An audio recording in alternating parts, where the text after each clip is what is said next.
Sağlam bildiyimiz, lakin sağlam olmayan qida vərdişlərimiz. Saat 6-dan sonra yemək yeməmək. Biz bilməliyik ki, bizim daxili orqanlarımız saat prinsipi ilə deyil də hormon və kalori balansı ilə işləyir.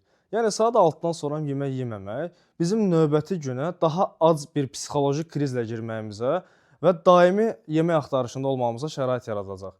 Saat 6-dan sonra yüngül qidalarla, xüsusən də dietik salatlarla qidalanmaq bizi bu problemlərdən azad etmiş olacaq. Səhərimizi yalnız çay və şirniyyat ilə açmaq. Bu bizi gün boyu halsız eləyir. Az yağlı və dietik məhsullardan istifadə etmək. Yağı azaldıb, şəkəri və qatqını çoxaldırıq. Bu bizim xüsusən qarın nahiyəsində piylənmələrə və gün ərzində aclıq hissinin pik həddə çatmasını gətirib çıxardır. Həddindən artıq meyvə yemək. Sağlam olsa da həddindən artıq fruktozanın çoxluğu qarında şişkinlik, köp və qaz yaranmasına gətirib çıxardır. İfrat dərəcədə meyvə yemək isə bir müddətdən sonra yağlanmaya da səbəb ola bilər. Normadan artıq protein yönümlü qidalanmaq. Nəticədə bu disbalansda lif azalır, şişkinlik yaranır. Bizi isə diskomfort hala gətirib çıxartmış olur.